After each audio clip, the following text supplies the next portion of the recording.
একটা গ্রামে আকাশ আর বিকাশ নামে দুজন বন্ধু থাকতো। আকাশ খুব গরিব ছিল, কিন্তু বিকাশ খুব ধনী। কালকে আমার বাবা সায়েন্স এক্সিবিশনে গিয়েছিল আর দূরবীন কিনে নিয়ে আসে। বড় লোক আর বড় কথা। যদি ভালো বন্ধু না থাকে তাহলে ধনী হয়েও কোনো লাভ নেই, বুঝলে?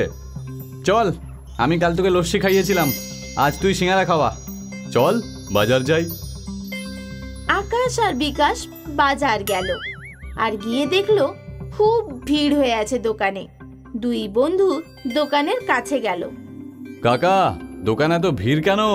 সিঙ্গারার নতুন দোকান খুলেছে। এত দারুণ সিঙ্গারা যে একবার খেলে বারবার চাইবে। দে টাকা দে, দুটো সিঙ্গারা কিনে নি। না, তুই নিজের জন্যই কিনে নে, আমার টক ঢেকুর দিচ্ছে। আকাশ নিজের জন্য একটা সিঙ্গারা কিনতে গেল। তখনই বিকাশের নজর সিঙ্গারা বিক্রেতার উপর পড়ল। বিকাশ সিঙ্গারা দোকানিটাকে একটু সন্দেহের চোখে দেখলো। অনেক কষ্টে আমি একটা সিঙ্গারা পেয়েছি, বুঝলি ভাই? এরকম সিঙ্গারা তো আমি আগে কখনো খাইনি। তুইও খেয়ে দেখ একবার, একবার খেলে বারবার চাইবি। এই দোকানের নামটা দেখে নি, কাল আবার এখানে আসবো। আকাশ দোকানের নামটা দেখে নিল, আর দোকানের নামটা ছিল জাদুর সিঙ্গারা। তুমি একটা জিনিস লক্ষ্য করলে কি? প্রত্যেকটা মানুষ এই সিঙ্গারার প্রশংসা করছে আর বলছে যে একবার খেলে বারবার চাইবে। আমার তো এই জাদুর সিঙ্গারায় কিছু গন্ডগোল মনে হচ্ছে। ওই সিঙ্গারা দোকানিটিকে দেখেও আমার একটু সন্দেহ হচ্ছে। গোয়েন্দাগিরি নোবেল পড়ে পড়ে তোর মাথা খারাপ হয়ে গেছে। চল বাড়ি যাই, অন্ধকার হয়ে গেছে আর বৃষ্টিও আসতে পারে, বুঝলি? আকাশ আর বিকাশ নিজের বাড়ি চলে গেল। পরের দিন আকাশ যখন সকালে উঠল, ওঠার সাথে সাথেই তার সেই জাদুর সিঙ্গারার দোকানের সিঙ্গারা খাওয়ার খুব ইচ্ছে হলো। আকাশদের খাট তৈরি করার পারিবারিক ব্যবসা ছিল। খোকা, রামপাল নিজের খাটটা দিয়ে গেছে, ওতে একটু বেশি দড়ি দিতে হবে। হ্যাঁ বাবা। আকাশ খাট বুনতে শুরু করলো, কিন্তু নিজের কাজে ও মন লাগাতেই পারছিল না। বাবা, আমি সিঙ্গারা খেতে যাচ্ছি, এক্ষুনি আসছি। 2-3 দিন তো আকাশের বাবা আকাশকে কিছু বলেনি, কিন্তু তারপর একদিন যখন আকাশ সকাল সকাল সিঙ্গারা খেতে যাচ্ছিল, তখন তার বাবা তাকে আটকালো। এই রোজ রোজ তুই কি সিঙ্গারা খেতে যাস? হ্যাঁ, পেট তো একেবারে খারাপ করে ফেলেছিস তুই নিজের, বুঝতে পারিস না? আগে তো তুই কখনো এত সিঙ্গারা খেতিস না, কিন্তু দেখছি গত 2-3 দিন ধরে তুই সীমা ছাড়িয়ে যাচ্ছিস। আজ আমি তোকে যেতে দেব না। কিন্তু বাবা, আমি সিঙ্গারা না খেয়ে থাকতে পারবো না। আকাশের বাবা আকাশের হাত ধরে নিল, কিন্তু আকাশ তাও থামলো না। গ্রামবাসীরা, আমার ছেলে পাগল হয়ে গেছে, একে আটকাতে আমাকে একটু সাহায্য করো। আকাশের বাবা আকাশকে ধরে রাখলেন। বাবাকে আর এক লোক ধরলেন, আবার সেই লোকটাকে অন্য আরেকজন ধরলো, অন্য একজনকে আরো একজন, আরেকজনকে আরো একজন ধরলো। এইভাবে পুরো একটা চেন তৈরি হলো। আকাশ নিজের বাবার হাত ছাড়িয়ে পালিয়ে গেল। পুরো চেনটা একেবারে ভেঙে পড়ে গেল। আকাশ ওই দিন গিয়েও সিঙ্গারা খেলো। পরের দিন আকাশের বাবা বিকাশের বাড়ি গেল। বিকাশ বাবা, কে জানে আকাশের কি হয়ে গেছে। বাজারে জাদুর সিঙ্গারা নামে যে নতুন দোকানটা খুলেছে, বারবার ওই দোকানের সিঙ্গারা খেতে যায় ও। আপনি চিন্তা ছেড়ে দিন কাকু, আমি সব কিছু সামলে নেব। সেদিন যখন রাতে সিঙ্গারা দোকানের মালিক দোকান বন্ধ করে নিজের বাড়ি ফিরছিল, তখন বিকাশ ওকে দূরবীন দিয়ে দেখলো। বিকাশ দোকানের মালিকের পিছু নিল। খুব শিগগির আমাদের গ্রামের লোকেদের আমাদের সিঙ্গারা খাওয়ার নেশা হয়ে যাবে, তখন আমরা খুব ধনী হয়ে যাব। গ্রামের লোকেরা মূর্খ, জানেই না যে তুমি একজন কেমিস্ট আর সিঙ্গারাতে নেশার জিনিস মেশাও, আর তারপর লোকেদের সিঙ্গারা খাওয়ার নেশা হয়ে যায়। আসতে বলো, কেউ শুনে ফেললে মারা পড়বো। বিকাশ সব কথা শুনে ফেলল। পরের দিন বিকাশ কিছু গ্রামবাসীদের নিয়ে জাদুর সিঙ্গারার দোকানে পৌঁছে যায়। কি হয়েছে? তোমরা এখানে কেন এসেছো? এটা আমরা তোমাকে পরে বলবো। প্রধান কাকু, আপনি আগে একটা সিঙ্গারা খান। প্রধান কাকু সিঙ্গারা খেলেন। এখন আমার আরো সিঙ্গারা খাওয়ার ইচ্ছা করছে। সত্যি করে বলো, তুমি তোমার সিঙ্গারাতে কি মেশাও? আলু আর মশলা ছাড়া আমি কিছুই মেশাই না নিজের সিঙ্গারায়। সত্যি কথা বলে দাও, না হলে আমি এক্ষুনি পুলিশকে ডেকে আনবো। পুলিশের নাম শোনা মাত্রই দোকানের মালিক ভয় পেয়ে গেল আর সব কিছু স্বীকার করে নিল। আমাকে ক্ষমা করে দাও, নিজের বিক্রি বাড়ানোর জন্য আমি সিঙ্গারাতে নেশার ওষুধ মেশাতাম, যাতে লোকেদের সিঙ্গারা খাওয়ার নেশা হয়ে যায় আর লোক যেন বারবার আমার দোকানে সিঙ্গারা খেতে আসে। বিকাশ সঙ্গে সঙ্গে পুলিশকে ফোন লাগায়। পুলিশ এসে ওই কেমিস্টকে গ্রেফতার করে নেয়। এই জন্যই আমি তোকে বলতাম যে বাইরের জিনিস বেশি খাওয়া উচিত নয়। একটা গ্রামে বাবলু নামে একটা ছেলে ছিল। বাবলু অনাথ ছিল। ও গ্রামের মোষ, গরু, ছাগল চড়াতে যেত।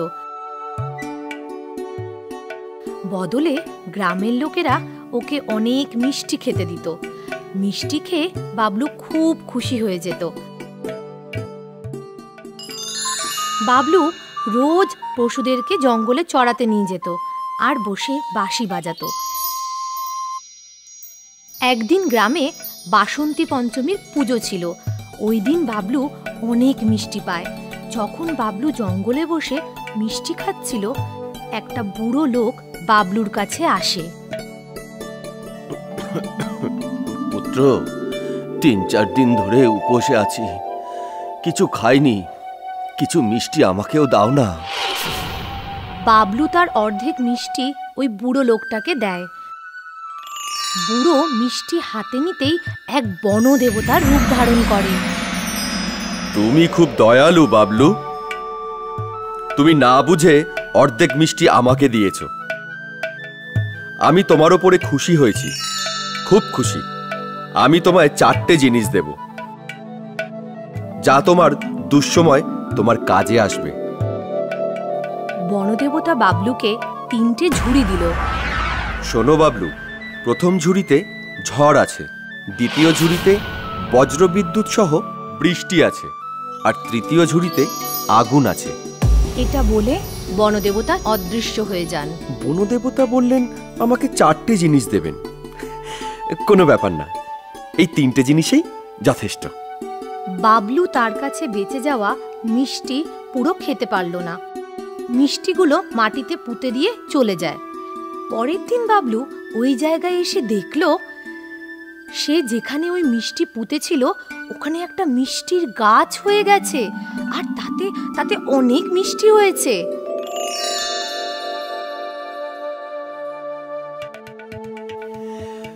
বাবা, মিষ্টির গাছ, মনে হচ্ছে বনদেবতার 4র্থ বর এটা। বাবলু গাছে চড়ে আর মিষ্টি খেতে শুরু করে। ওই সময় জঙ্গলে এক বুড়ি রাক্ষসী যাচ্ছিল। সে বাবলুকে দেখতে পায়।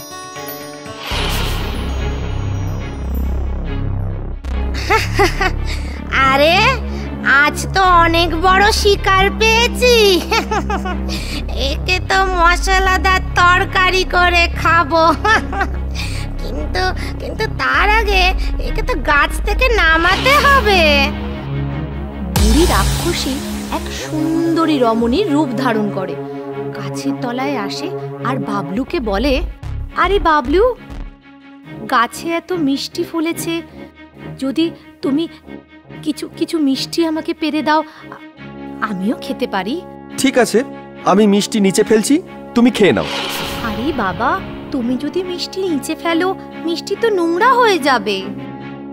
তাহলে তুমি তোমার আঁচল পাতো, আমি তার মধ্যে ফেলে দিচ্ছি। আমার আঁচল তো নষ্ট হয়ে যাবে, তার থেকে গন্ধও বেরাবে। কিছু মিষ্টি নিয়ে তুমি নিচে এসে দাও না আমায়। বাবলু বুড়ি রাক্ষসীর মতলব না বুঝে নিচে চলে আসে। তক্ষুনি রাক্ষসী নিজের আসল রূপ ধারণ করে নিল আর বাবলুকে একটা বস্তাতে ভরে নিল। ও বাবলুকে বস্তায় ভরে নিজের বাড়ি নিয়ে গেল। শোন চন্দা, এই বস্তায় আমি শিকার ধরে এনেছি। প্রথমে ওকে বেঁধে ওর মাথাটা কেটে দিবি, আর আর ভালো করে মশলা দিয়ে তরকারি বানাবি। আমি স্নান করে আসছি। বুড়ি রাক্ষসী স্নান করতে চলে যায়। মেয়েটি যখন বস্তাটা খুলল তখন দেখলো বস্তায় বাবলু নামে একটা সুন্দর ছেলে আছে। মেয়েটি বাবলুর ওপর খুব দয়া হয়। দুজনের মধ্যে কিছুক্ষণ কথাবার্তা হয়। এই রাক্ষসী আমার কেউ না। অনেক বছর আগে গ্রাম থেকে আমার মাকে ধরে আনে। ওই সময় আমি আমার মায়ের পেটে ছিলাম। এখানেই আমার জন্ম হয়েছে। রাক্ষসী আমার মাকেও খেয়ে নিয়েছে, আর আমাকে ওর এখানে গোলাম বানিয়ে রেখেছে। ও আমায় দিয়ে ঘরের সব কাজ করায়। বাবলু আর চন্দা দুজনে মিলে রাক্ষসীর ঘর থেকে পালিয়ে যায়। রাক্ষসী যখন স্নান করে এসে ফিরে তখন দেখে চন্দা আর বাবলু দুজনেই উধাও। মনে হচ্ছে দুজনে মিলে পালিয়েছে। রাক্ষসী ওদের পিছু পিছু যেতে থাকে। চন্দা পিছনে ফিরে দেখে রাক্ষসী তো আমাদের পিছনে আসছে। এখন আমরা কি করব? বাবলুর বনদেবতার দেওয়া সেই 3টে ঝুড়ির কথা মনে পড়ে যায়। তুমি চিন্তা করো না, আমি এক্ষুনি ওকে এখান থেকে তাড়িয়ে দেব। বাবলু সবার আগে ঝড়ের ঝুড়িটা নিল, কিন্তু তেজি রাক্ষসী ঝড়েও হার মানল না। সে তাও ওদের পিছনে দৌড়াতে শুরু করলো। মনে হচ্ছে এইভাবে হবে না। আবার বাবলু বর্ষা আর বিদ্যুতের ঝুড়িটা নিল। রাক্ষসী আঘাত পেল, কিন্তু সে আবার ওদের পিছন করা শুরু করলো। বাবলু আর চন্দা পালাতে পালাতে গ্রামে পৌঁছালো। গ্রামের লোক ওদের কাছে এসে বলে, কি হয়েছে বাছা, পালাচ্ছ কেন? ওই বুড়ি রাক্ষসী আমাদের মারবে বলে পিছু নিয়েছে। আমরাও তো ওই রাক্ষসীর ভয় অতিষ্ঠ হয়ে আছি। চন্দা, ওই রাক্ষসীকে আমাদের মারতেই হবে। গ্রামের লোকও অতিষ্ঠ হয়ে আছে ওর জন্য। আমরা যদি ওকে না মারি ও আমাদের সবাইকে মেরে ফেলবে। বাবলু আগুনের ঝুড়িটা নিল, আর রাক্ষসী তাতে জ্বলে পুড়ে ছাই হয়ে গেল। তখন গ্রাম প্রধান সেখানে পৌঁছায়। খুব ভালো কাজ করেছো বাবলু, খুব ভালো।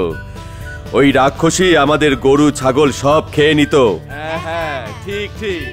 আর তোমাকে এই সাহসিকতার জন্য আমি গ্রামে তোমাকে একটা বাড়ি দিলাম। গ্রামবাসীরা বাবলু আর চন্দার বিয়ে দিল। বাবলু আর চন্দা ঘর পেয়ে সুখে শান্তিতে সংসার করতে শুরু করলো। মিরপুর নামের একটা গ্রাম ছিল। যজ্ঞ নামের একজন ভিখারি গ্রামে থাকতো। যজ্ঞর 2টো বাচ্চা ছিল, রাজু আর মিনি। বাবা, আমরা কি প্রথম থেকেই গরিব? না বাবু, আমরা প্রথম থেকেই গরিব না। আমার বাবা মানে তোমার দাদু একজন সমৃদ্ধশালী মানুষ ছিল। উনি একবার জঙ্গলে পনিরের বাড়ি পেয়েছিলেন।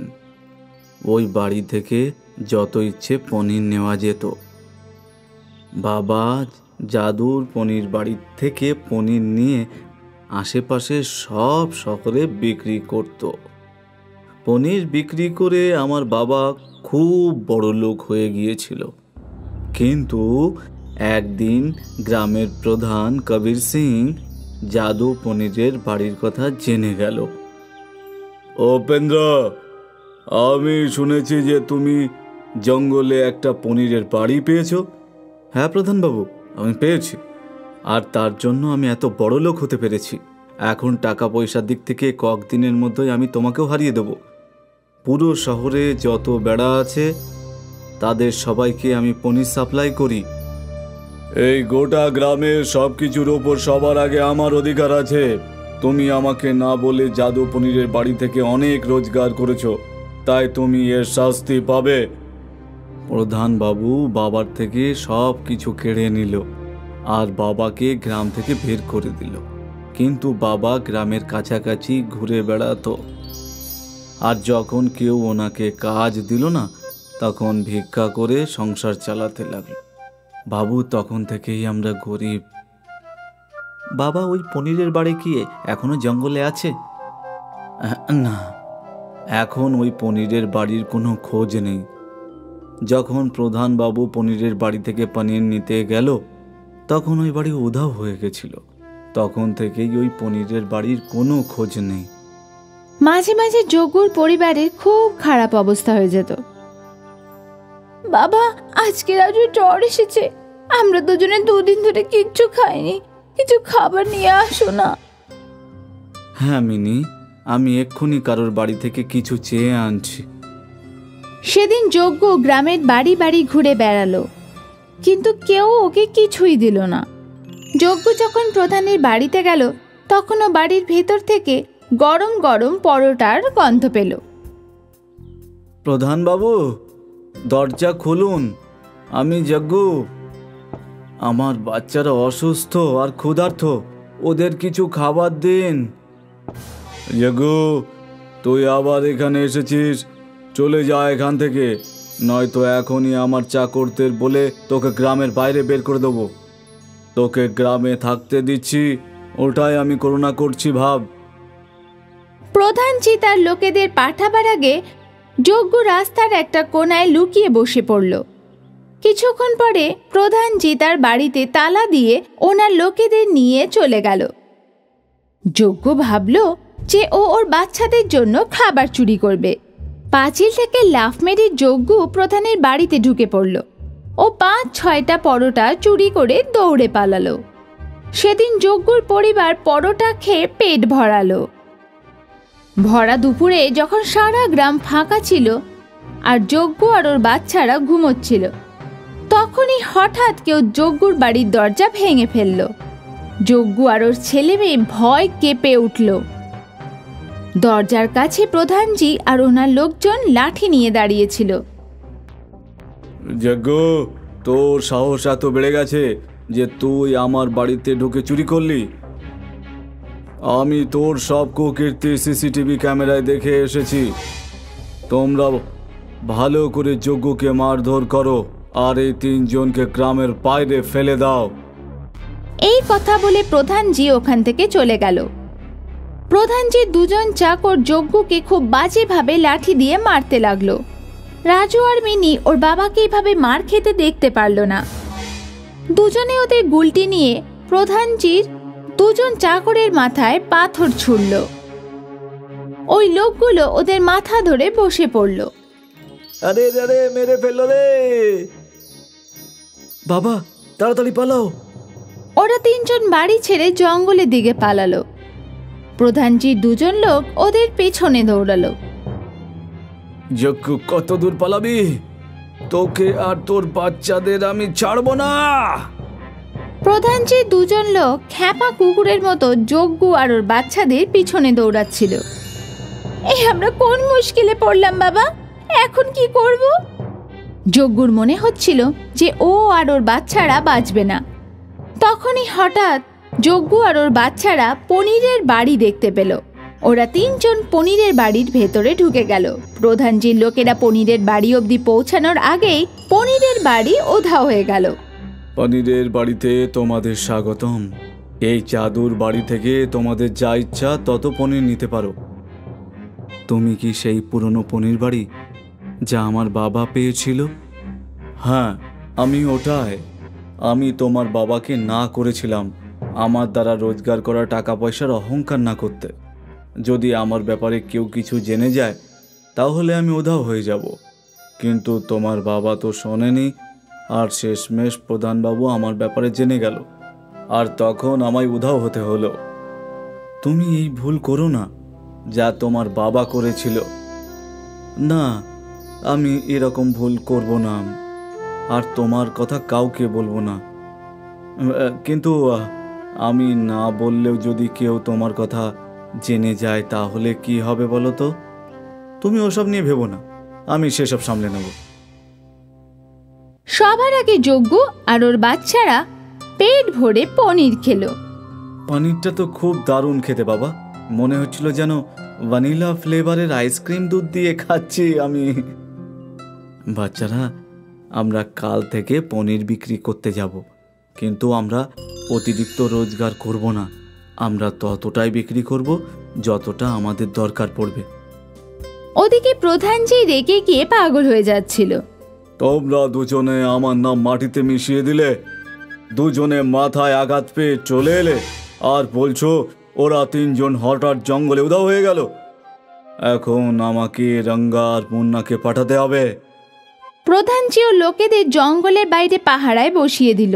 প্রধানজি লোকেরা দেখল যজ্ঞ, রাজু আর মিনি রোজ পনির নিয়ে বাজারে বিক্রি করতে যায়।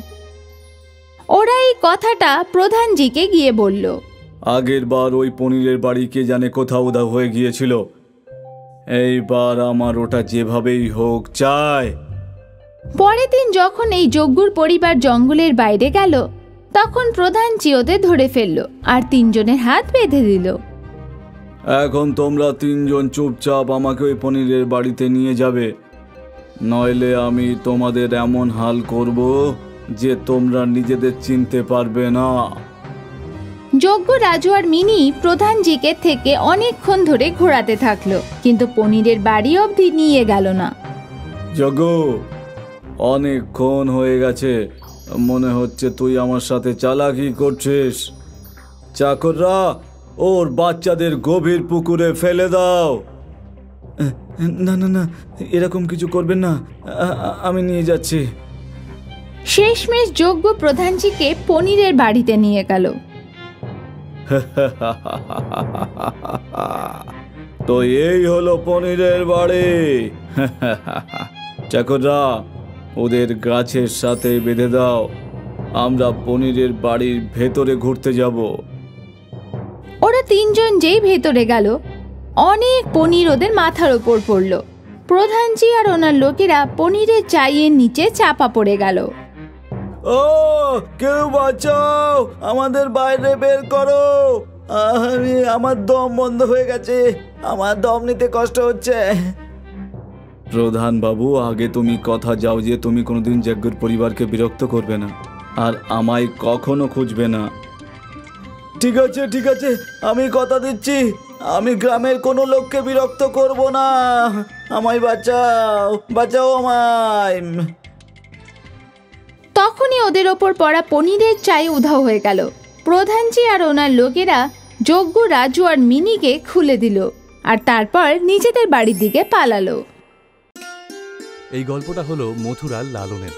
লালন একটা বড় কোম্পানিতে ঠিকাদারে চাকরি করত। লালন খুবই চালাক আর বুদ্ধিমত্তা ছিল আর নিজের স্ত্রী সোমলতার সাথে বাস করত। টিফিনটা দিয়ে দাও, আরে কাজে বেরোতে হবে, দেরি হয়ে যাচ্ছে। আরে আমি কখন কাজে যাব? যদি সবকিছু এইভাবেই চলতে থাকে তাহলে আমার একদিনের পয়সা অবশ্যই কেটে নেবে ওরা। ওফো, দিচ্ছি তো, আমার 4-5টা হাত থোড়েই না আছে যে আমি দেব না। নাও, নিয়ে যাও, ঠুসে ঠুসে খেয়ে নিও।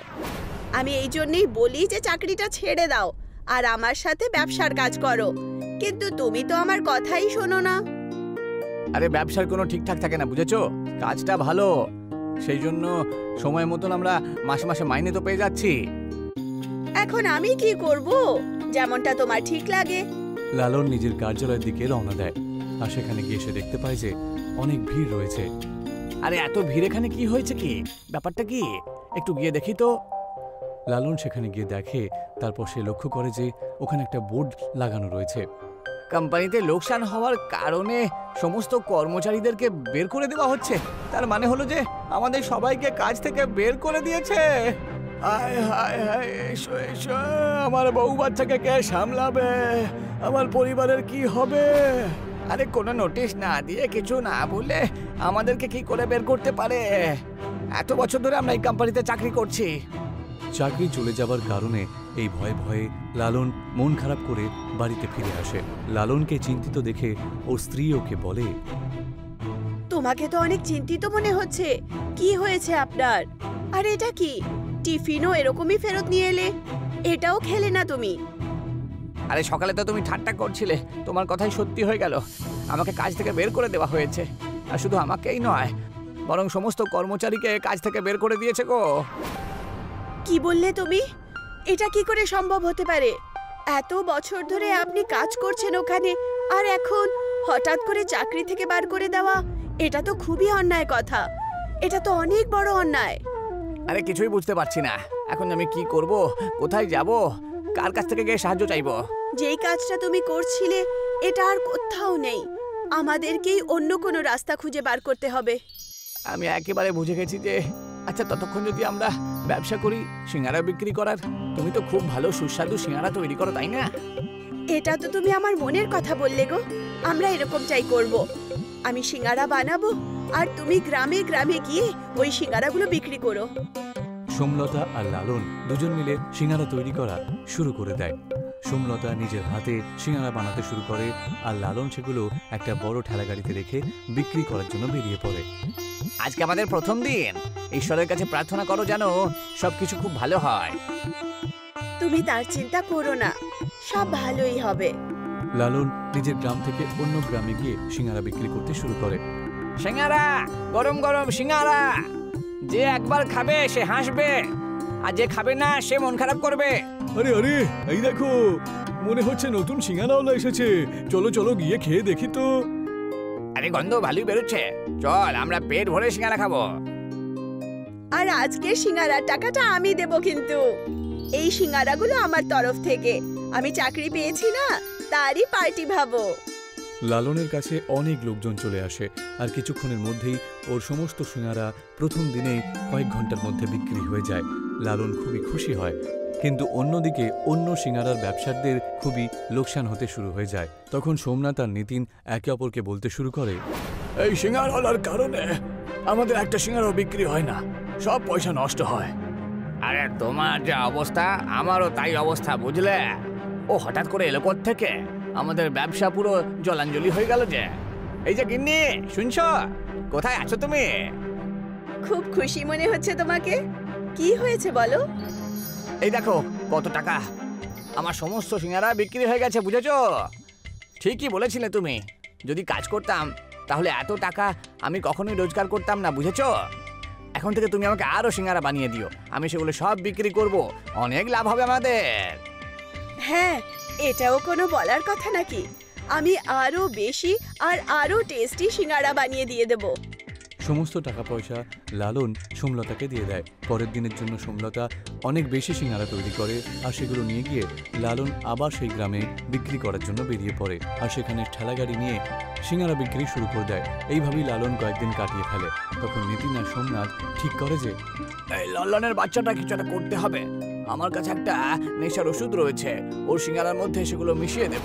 তুমি সেগুলো নিয়ে চিন্তা করো না, আমি ওর সাথে গিয়ে কথা বলবো। প্রথমে ওর সিঙ্গারায় ওষুধটা তুমি তখন মিশিয়ে দিও। সোমনাথ আর নিতিন ওর দোকানের কাছে যায়। তখন সোমনাথ লালনের মনটা অন্যমনস্ক করে দেয়। এই যে লালন ভাই, এই দেখো ওখানে ওই গরিবের কামারের ওখানে মাটির জিনিসপত্র তুলে দিতে হবে, তুমি একবার যাবে? আমি একা পারবো না, চলো না একটু। আরে সোমনাথ দাদা, এটা আবার বলার কি আছে, চলো না, কুমার কাকার বয়সও হয়েছে, তাই না? সোমনাথ লালনকে নিয়ে কুমার কাকার দোকানে চলে যায় আর সেই সুযোগ বুঝে নিতিন নেশার ওষুধ ও সিঙ্গারাতে মিশিয়ে দেয়। এদিকে লালন ওখানে পৌঁছে দেখে যে সোমনাথ ওদের সাথে নেই। তখন কুমার কাকাকে সে জিজ্ঞাসা করে, এই যে কাকা, কি খবর তোমার? আমি শুনলাম যে তোমার নাকি অনেক ভারী জিনিসপত্র তুলতে চাও তুমি। আরে এই বয়স্ক দোকানে কি ভারী জিনিস থাকবে? তোমাকে কেউ বোকা বানিয়েছে। হ্যাঁ হতে পারে, সোমনাথ ভাই আমার সাথে ঠাট্টা করেছে, কিন্তু আপনাকে চিন্তিত মনে হচ্ছে কেন? কিছু হয়েছে নাকি? তখন ওই কাকা নিজের অবস্থার কথা বলে, তারপর বলে ওঠে, আরে অনেক দিন হয়ে গেল ঋণের দায়ে ভুগছি আমি, কতদিন খাবার খাইনি সেটাও মনে নেই আমার। আরে আর বলার কি আছে কাকা, এই নাও কয়েক কিছু টাকা দিলাম তোমাকে, যখন তোমার সময় হবে তুমি আমাকে ফেরত দিয়ে দিও। এক সময় আমারও তো অবস্থা ছিল আপনারই মতন, কিন্তু এখন আমি একদম ঠিকঠাক আছি। তোমাকে অসংখ্য ধন্যবাদ বাছা।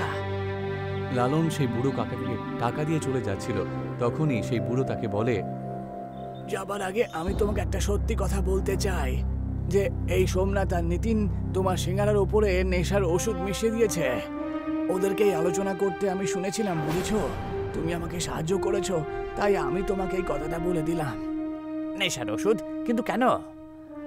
যাতে তোমার দোকানটা নষ্ট হয়ে যায়। কাকা ওকে সব কথা বলে দেয়, তারপর বলে ওঠে, তোমাকেও একটা উপহার আমি তোমাকে দিলাম, এই রেখে দেওয়া মাটি তুমি নিয়ে যাও।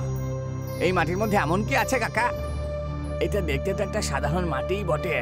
এই মাটির আঁচেতেই তোমাকে সিঙ্গারা তৈরি করতে হবে, বুঝেছো?